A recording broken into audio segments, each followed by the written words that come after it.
Querés encontrar la respuesta correcta. Entonces aprendé a hacer la pregunta correcta. La pregunta que tenés que hacerte es el por qué.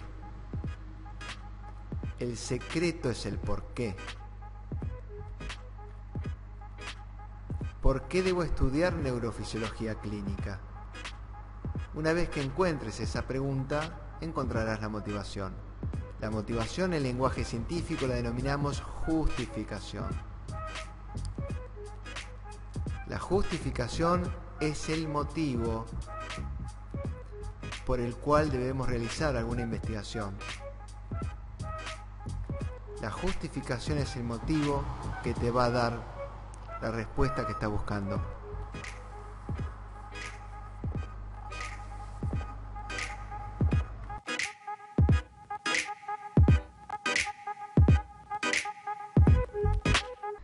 Hola, hola, bueno, espero que estén ahí. Bienvenidos a esta segunda clase del curso. Espero que les haya gustado la introducción. Para volverlos locos voy a seguir alterando el índice porque necesitamos adaptarlo a este nuevo formato. Entonces vamos a pasar a estos últimos puntitos, el 7 y el 8 y 9, que me parecen muy importantes para mantener vuestro nivel de interés y de motivación en el curso. Así que vamos a dar un salto directamente a esas diapositivas.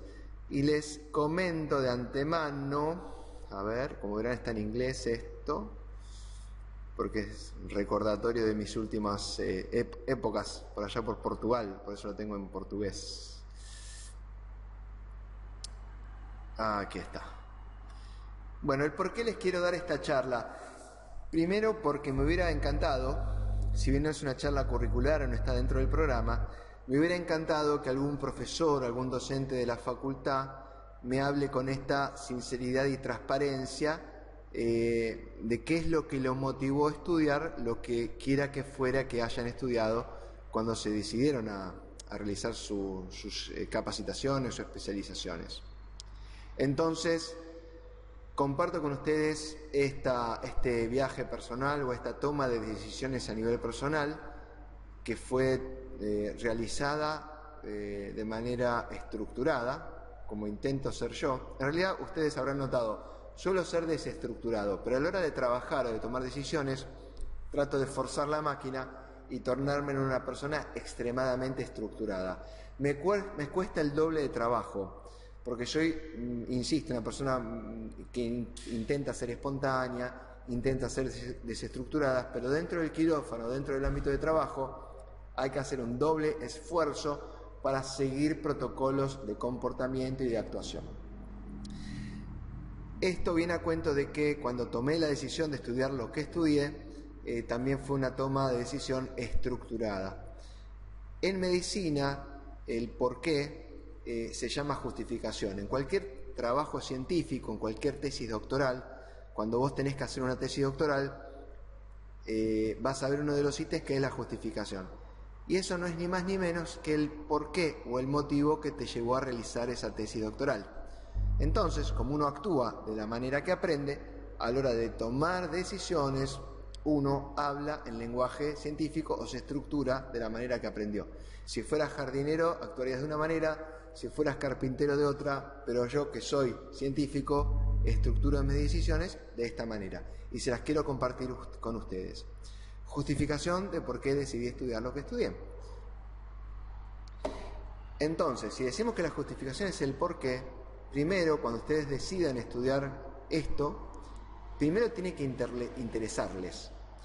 Como les comenté anteriormente, cuando me metí en la Facultad de Medicina, uno de mis principales intereses era saber cómo funcionaba el cerebro humano y me metí a estudiar de lleno los laboratorios de neurofisiología básica. Estudiábamos con ratitas, le metíamos electrodos en el cerebro, medíamos neuronas, circuitos neuronales, etc.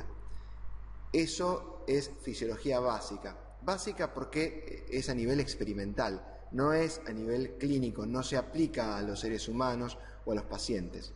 Por eso lo llamamos básico. Desde la facultad me interesaba la neurofisiología, la única que conocí en ese momento era la básica, me interesaba mucho y despertó un interés desde que era estudiante de medicina. Durante mi época en que fui cirujano ortopédico, me di cuenta que gran parte de los diagnósticos que se realizaban eran deficientes. Y permítanme explicarles el porqué. Venía un paciente, vamos a ponerle que se le dormía la mano, se le diagnosticaba, vamos a suponer, un síndrome de túnel carpiano, se operaba del síndrome del túnel carpiano, la cirugía salía perfectamente bien, pero el paciente seguía con síntomas de adormecimiento de la mano. Entonces la pregunta que yo me hacía como cirujano ortopédico era ¿por qué si este paciente se lo trató correctamente de su túnel carpiano no mejoraba sus síntomas? Respuesta: nunca tuvo un túnel carpiano, o si lo tenía, es muy probable que además del túnel carpiano haya tenido otra cosa. Era muy frecuente en estos casos ver que esos pacientes, además del túnel carpiano, tenían problemas cervicales y entonces la mejoría sintomática no cumplía las expectativas de la cirugía, ni del paciente ni del cirujano. Había muchos diagnósticos que estaban o errados o incompletos. Y ahí había un gran error, un gran defecto del sistema de salud que había que mejorar.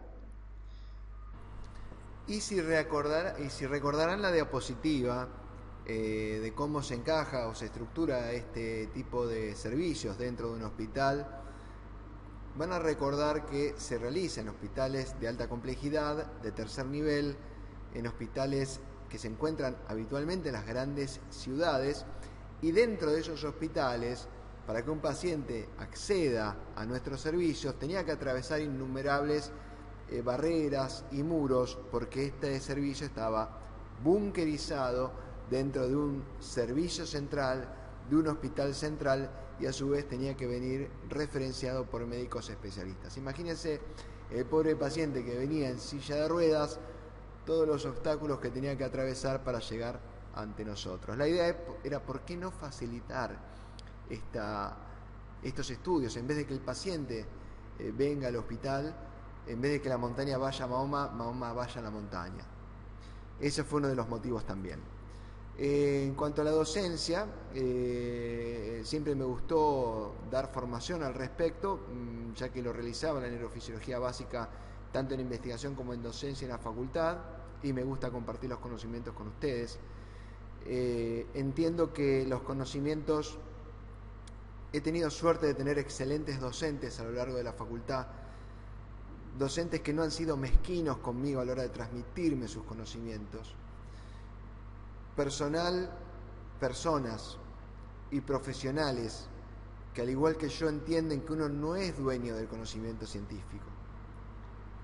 El conocimiento, si no corre, si no lo dejamos correr, si no lo transmitimos, se estanca, y todo lo que se estanca se pudre. Por lo tanto, aquellas personas mezquinas que uno fue conociendo a lo largo de la vida profesional, que han sido mezquinos inclusive con sus propios conocimientos, esos conocimientos se han vuelto obsoletos. El paso del tiempo los vuelve obsoletos. No es lo mismo cómo se utiliza la tecnología ahora para esta especialidad o para la medicina en general que los osciloscopios que utilizaban hace 10, 15 o 20 años atrás. Usábamos ya mismo en la facultad osciloscopios que parecían de la Segunda Guerra Mundial. Lo comparamos con la tecnología habitual ahora de los ordenadores portátiles y parece que han pasado años luz. Lo mismo pasa con los conocimientos. Los conocimientos quedan obsoletos.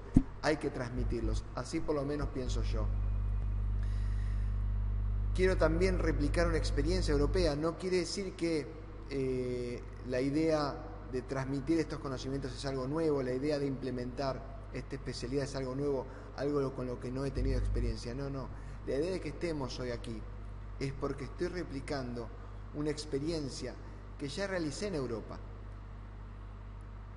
Y ahora les voy a contar la experiencia europea para aterrizar ese concepto con un ejemplo real. Y económicamente, ¿por qué no decirlo?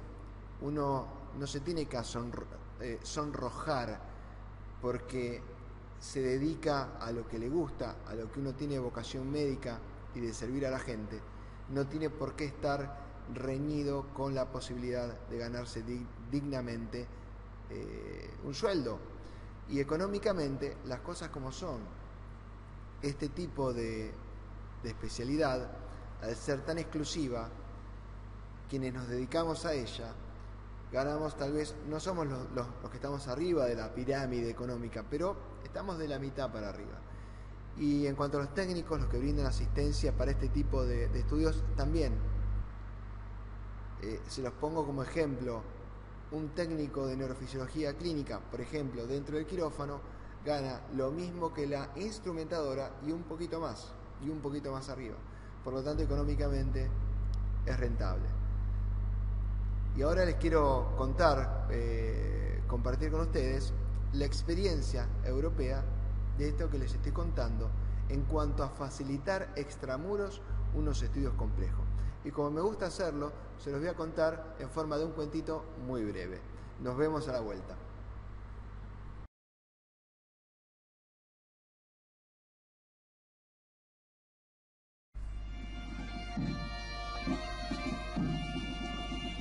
Cuenta la historia que en la región transmontana de Portugal existe un pequeño pueblo llamado Valpasos. Sus habitantes son hombres y mujeres recios, curtidos por el intenso sol y el arado. En el centro del pueblo, un viejo médico español atiende a los pacientes en un pequeño consultorio. Muchas veces los puede ayudar, pero en muchas ocasiones tiene que enviarlos a un hospital que queda a 80 kilómetros de la ciudad de Valpasos, un hospital que queda en la gran ciudad de Vila Real, ya que no tiene los suficientes medios para diagnosticar lo que a los pacientes les ocurre. Son pacientes que tienen dolores en las manos, problemas en la espalda relacionados con el tipo de trabajo que realizan. Requieren estudios de alta complejidad, no se los puede prestar en ese pequeño consultorio. Estos pacientes, que ya son de cierta edad, tienen problemas para desplazarse al hospital de Vila Real. Son 80 kilómetros, muchos de ellos no saben ni siquiera conducir. Recordó que en un congreso había conocido a un médico argentino que se acababa de mudar a Porto y practicaba una especialidad con un nombre bastante raro. Podía ayudarlo a diagnosticar lo que le ocurría a los habitantes de Valpasos. Se puso en contacto con él y el médico argentino no dudó un momento en organizar rápidamente, junto a 2 técnicos, consultas regulares, 1 o 2 veces al mes en el pequeño consultorio. Se ponía en marcha así el primer consultorio de neurofisiología clínica de toda la región transmontana. Al principio los habitantes eran bastante reticentes a realizarse estos estudios, propio de la mentalidad de la gente camponesa. Sin embargo, poco a poco el servicio de neurofisiología fue granjeándose la confianza no solamente de los habitantes, sino que también de otros médicos. Ya había pacientes de pueblos linderos, inclusive de la gran ciudad de Vila Real, que iban a realizarse estudios neurofisiológicos al pequeño consultorio de Valpasos. Poco a poco, esta ciudad en el medio de la nada fue transformándose en un referente de la salud de la región transmontana. Más y más profesionales de la salud se fueron sumando al proyecto Valpasos y el pequeño consultorio poco a poco se transformó en un modesto hospital. El mérito es del viejo médico español, pero nosotros hemos sido los primeros en colaborar con su causa. El médico argentino que iba a pasar consulta es el que te está contando esta historia. Espero que te haya gustado. El objetivo de contarte esta historia es demostrarte que si este proyecto funcionó en un pueblo en el medio de la nada, en el medio del campo, ¿cómo no va a funcionar en tu entorno, en tu lugar de trabajo? Vamos a retomar nuestra clase entonces en un punto muy interesante. Los diagnósticos deficientes muchas veces producen esta falta de resultados en las terapéuticas implementadas. Los médicos lo ven y es muy importante brindar un diagnóstico de certeza. Nuestra especialidad tiene una gran ventaja, es pura y exclusivamente diagnóstica. Por lo tanto, si nosotros llegamos a ajustar al máximo el diagnóstico, vamos a ayudar no solamente a los pacientes a recuperarse, sino a los médicos que tratan a los pacientes a ajustar la terapéutica, a ajustar los tratamientos. Entonces, el diagnóstico es el eje central de nuestra especialidad y es una de las grandes deficiencias, uno de los grandes defectos que tiene nuestro actual sistema de salud. Unas palabras acerca de cómo se realiza el diagnóstico. El diagnóstico comienza por lo que llamamos anamnesis y exploración física. La anamnesis en medicina es el interrogatorio dirigido que realiza el profesional de la salud, no solamente el médico, el enfermero o el técnico también puede realizar una anamnesis. La anamnesis comienza por escuchar al paciente. El diagnóstico comienza por la anamnesis y la anamnesis comienza por escuchar al paciente. Eso que muchos médicos no tenemos tiempo de hacer, que estamos detrás del reloj de un lado para el otro. Si no escuchamos al paciente, difícilmente podamos concatenar los pasos sucesivos y llegar a un correcto diagnóstico. Es fundamental que ustedes técnicos se hagan el tiempo de escuchar al paciente, de tratar de entenderlo. Luego de escuchar al paciente y de interrogarlo, pasamos a la exploración física. Una exploración física que ya, sí, cuando pasamos a revisar la zona del cuerpo que les duele, que les incomoda. Una vez que realizamos la exploración física, tenemos en el esquema médico una estructura de diagnóstico que realizamos varios diagnósticos que llamamos diferenciales. Quiero decir, un paciente que viene con un dolor en el pecho, vamos a suponer, puede tener desde un problema cardíaco a una inflamación tendinosa o una fractura costal.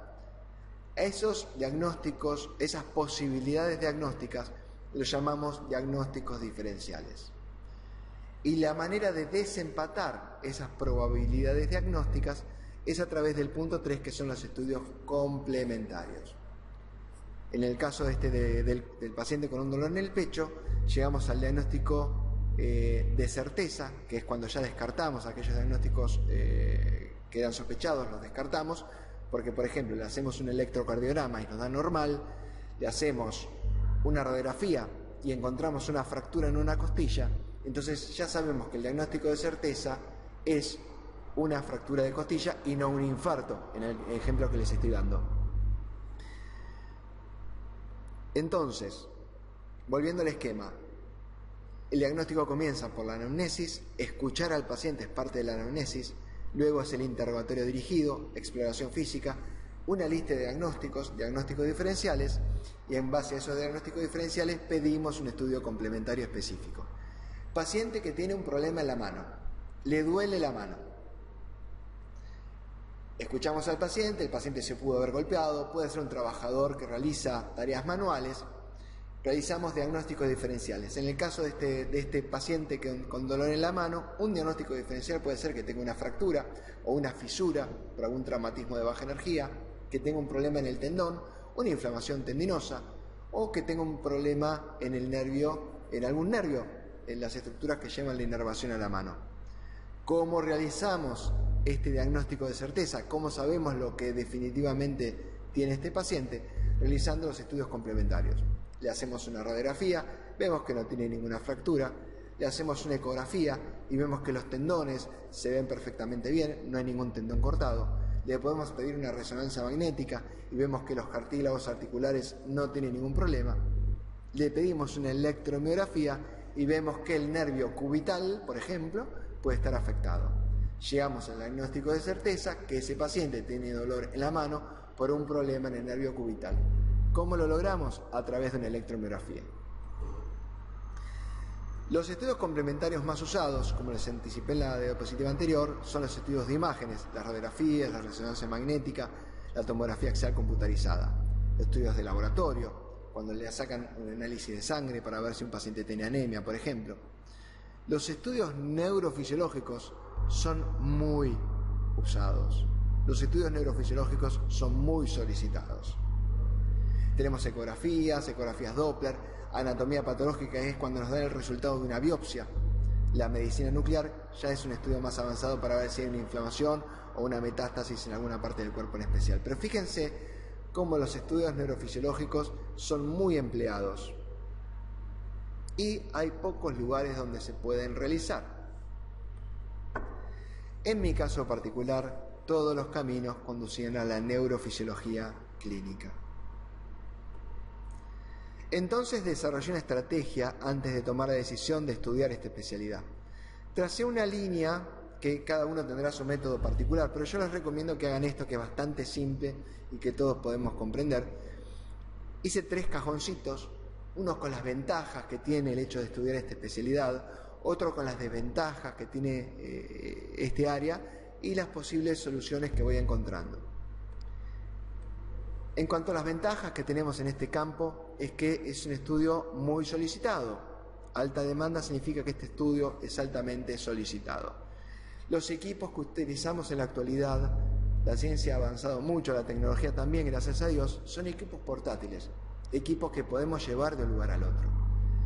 La infraestructura la que podemos realizar este tipo de exámenes no es una infraestructura muy compleja. No es como antiguamente que necesitábamos un estudio aislado con una jaula de Faraday. No, señor. Este tipo de estudios con la tecnología actual nos la permite hacer en un consultorio de rutina común y corriente. Luego, la remuneración, como les comenté anteriormente, está un poquitito por encima de la media, es otra ventaja, al haber pocos profesionales de la salud que lo realizan. Y los horarios en los que podemos hacer estos estudios son horarios que nos permiten organizar nuestra vida. No es como cuando yo estaba en cirugía ortopédica, que me llamaban a las 3 de la mañana por un accidente, por una fractura y teníamos que salir todos corriendo a operar de urgencia. No, señor. Aquí hay situaciones de urgencia, pero en la mayor parte de los casos nos permite organizar los consultorios y nos permite organizar la cirugía, los tiempos de las cirugías. Hasta aquí las ventajas que tiene esta área. También tiene desventajas, obviamente. Las desventajas que cuenta esta especialidad es que se realiza en hospitales centrales o especializados. Por lo tanto, si yo vivo, por ejemplo, en González Catán, difícilmente exista un consultorio de alta complejidad con un puesto ya creado a mi espera para que yo llegue con mis equipos a realizar estudios en ese hospital de mediana complejidad. Los puestos de trabajo creados y las vacantes creadas existen en hospitales de alta complejidad. Por lo tanto, no es para cualquier lugar en principio. Es una especialidad muy poco conocida. Entonces, al ser muy poco conocida, a la hora de hablar con gente para implementarla en diferentes hospitales, uno tiene que remarla en el bien me sabe o en el dulce de leche, como quieran llamarlo, y explicarle a gente que a lo mejor no está muy familiarizada con esto, de qué se trata todo esto. También existen muy pocas vacantes para formarse. Yo tuve que irme a Europa. Ustedes tienen la enorme ventaja de estar en vuestras casas. Todavía no nos hemos reunido. Por lo tanto, es una oportunidad única para ustedes en toda Latinoamérica, ya que hay muy pocas vacantes de formación, muy pocos lugares donde se pueda aprender esto. También existe una falta muy apremiante de técnicos que se dediquen a prestar servicios de apoyo a quienes nos dedicamos a esto. Es una actividad bastante solitaria, es como el odontólogo, es como el neurólogo. Muchas veces uno que estaba acostumbrado a trabajar en equipos multidisciplinares, en ámbitos quirúrgicos, de repente se ve abocado a una actividad bastante solitaria, prácticamente de ratita de laboratorio. Eso lo considero también una desventaja. Ahora bien, ya tenemos cajones con ventajas, un cajón con las desventajas. ¿Tienen solución estas desventajas? ¿Puedo hacer algo con esto, con estas herramientas que estoy teniendo? Entonces vamos al tercer cajón, que se llama soluciones. Se realiza solamente en hospitales centrales, eso sí, pero por un lado tenemos equipos que son portátiles. unido a la situación de que no necesitamos una gran infraestructura para desarrollar nuestra actividad. Por lo tanto, nos va a permitir descentralizar. Recordemos que son estudios en que los pacientes tienen que atravesar varias barreras para llegar a nuestro búnker. Se realizan en hospitales centrales, altamente especializados. Recuerden el ejemplo que yo les di, el ejemplo de Valpasos. Simplemente sabiendo que tenemos equipos portátiles y que no requerimos una infraestructura muy compleja, descentralizamos este servicio. Y oh caramba, no es que uno ha descubierto la pólvora, pero esa pequeña matiz, esa pequeña darle una vuelta de rosca a la situación, hace que de repente un pequeño centro de salud se transforme en un hospital de reconocida complejidad. Ese pequeño matiz de darle una vuelta más al asunto y tratar de transformar un problema en una solución. Descentralicemos, desbunkericemos esta especialidad y vamos a lograr que el centro donde vayamos a desarrollar estas actividades de por sí ya se diferencia del resto, porque va a estar brindando un servicio que nadie a la redonda va a estar brindando. Por lo tanto, es útil no solamente para ustedes que están estudiando esta especialización, sino que a la hora de ofrecer este producto a los diferentes centros privados o públicos les va a resultar interesante porque va a permitir diferenciar ese centro en algo completamente mejor y renovado y va a arrasar la competencia de los centros de salud que tienen alrededor. Por lo tanto, cuando ustedes aprendan a hacer esta disciplina, créanme, van a tener un producto ganador. Es una especialidad poco conocida. Bueno, hagamos lo que estamos haciendo ahora, ayudemos a difundirla. Existen pocas vacantes de formación. Hagamos lo que estamos haciendo ahora.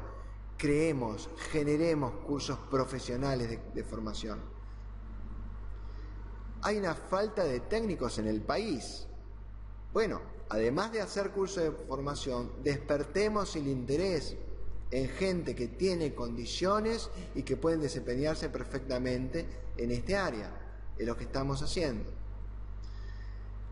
Bueno, este punto me encanta porque es muy dependiente de tecnología y es cierto, cuando estaba en Europa trabajaba con equipos altamente sofisticados. Tengo un equipo que viene de Japón, otro que viene de Alemania, otro que está hecho en Estados Unidos. Es cierto que son equipos de alta complejidad. Sin embargo, yo no sabía que en Argentina no solamente tenemos alguna fábrica que realiza componentes, produce componentes para exportar. Tenemos 2 fábricas de insumos que realiza componentes en neurofisiología clínica. Yo no lo sabía. Cuando regresé al país, me llevé la agradable sorpresa de que mi querido país es uno de los pocos países en el mundo que fabrica componentes de estos equipos. ¿Qué países los fabrica? Ya les nombré: Alemania, Japón, Inglaterra, Estados Unidos, Rusia, creo que no me olvido ninguno más, y Argentina, por supuesto. Son pocos países que producen componentes para estos equipos. Por lo tanto, tenemos empresas que fabrican componentes de equipo y nos van a brindar soporte técnico cuando alguno de esos equipos nos falle. Es una actividad solitaria, eso sí, pero recordemos que tenemos horarios que nos permiten organizarnos laboralmente. Por lo tanto, busquemos socios, asociémonos. Y en esa suma, en donde 1 más 1 ya es 3 o más, porque el resto de la gente y profesionales que se dedican a esto están acostumbrados a realizarlos de manera solitaria. Hagamos un equipo, trabajemos en equipo y arrasamos, créanme, arrasamos la competencia. Resultado: vamos a tener entonces una alta demanda, una alta solicitud de nuestros servicios.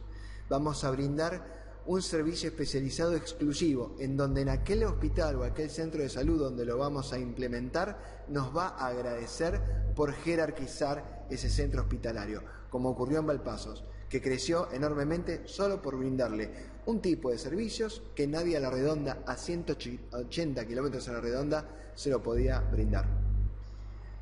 Tenemos disponibilidad y movilidad, tenemos equipos portátiles.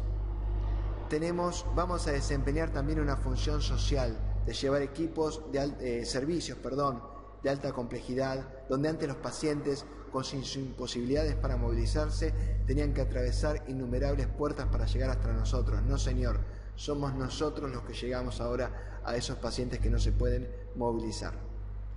Y en poco tiempo nos transformaremos en referentes, como ocurrió en la experiencia Malpasos. En poco tiempo me transformé en referente de toda esa localización geográfica. Desde que llegué a Argentina, en poco tiempo, me he transformado en referente de lo que es la neurofisiología clínica. Vamos a tener muchas ventajas respecto a la competencia por el simple hecho de asociarnos, porque están acostumbrados en Argentina a trabajar de manera individual, no están acostumbrados a trabajar en equipo.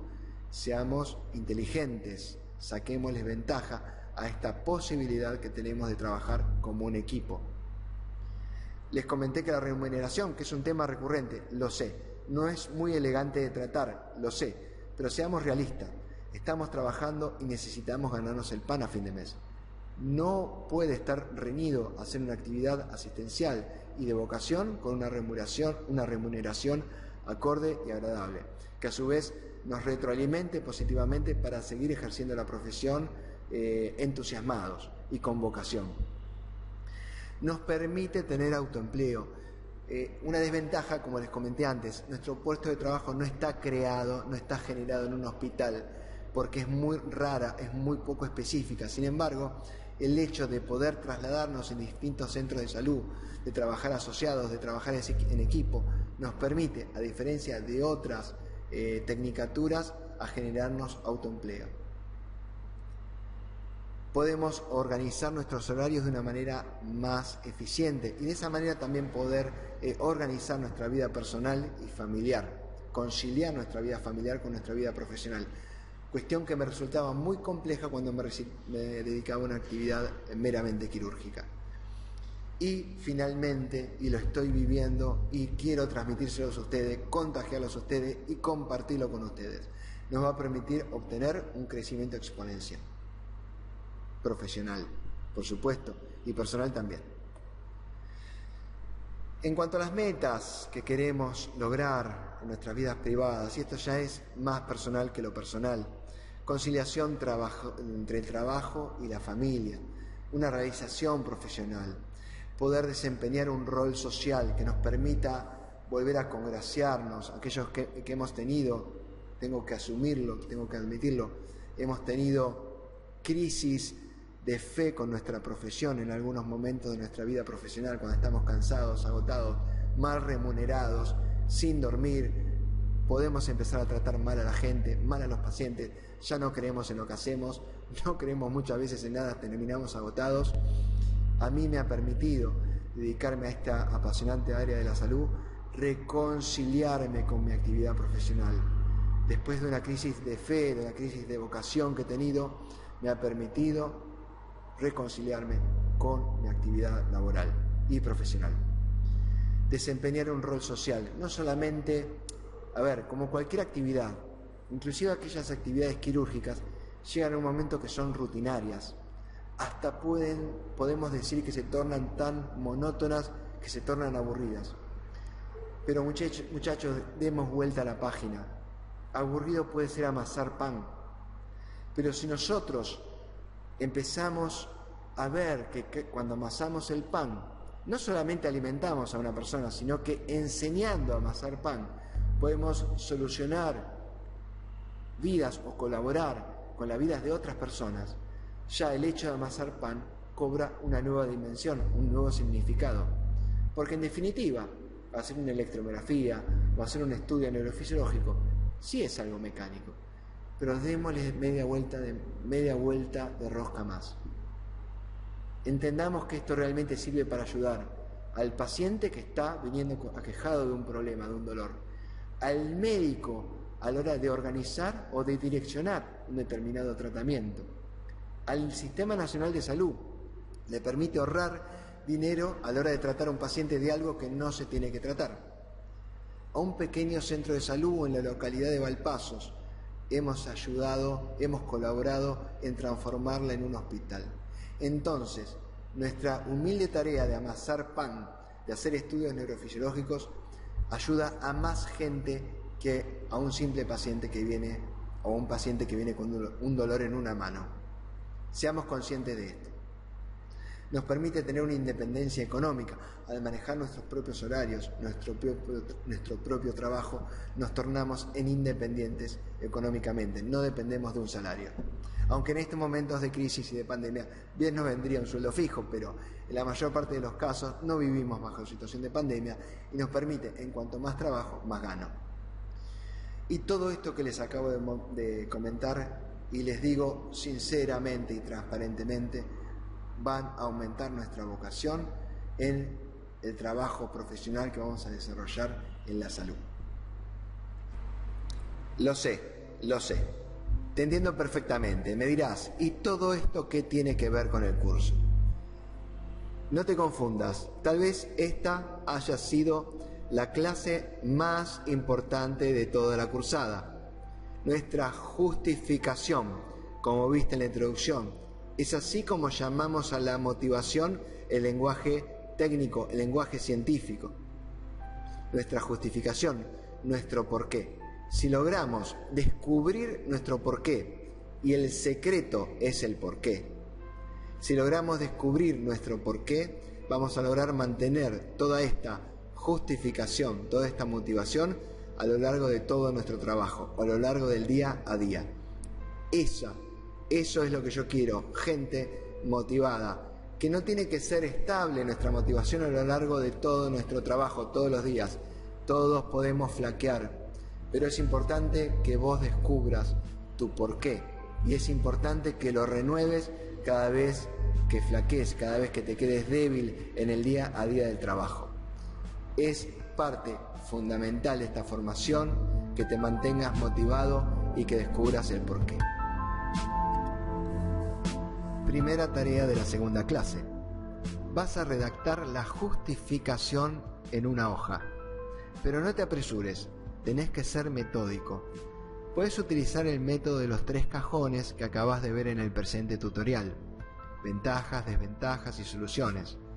No hace falta que tu situación sea idéntica a la del profesor o la de otro compañero. Cada justificación es personal, se adecúa a su situación profesional, personal y área geográfica. Una vez que la redactes, escaneala y subila a través del Google Classroom. Te recomiendo que la guardes. Esta justificación te puede resultar muy útil recordarla a lo largo de toda tu vida profesional.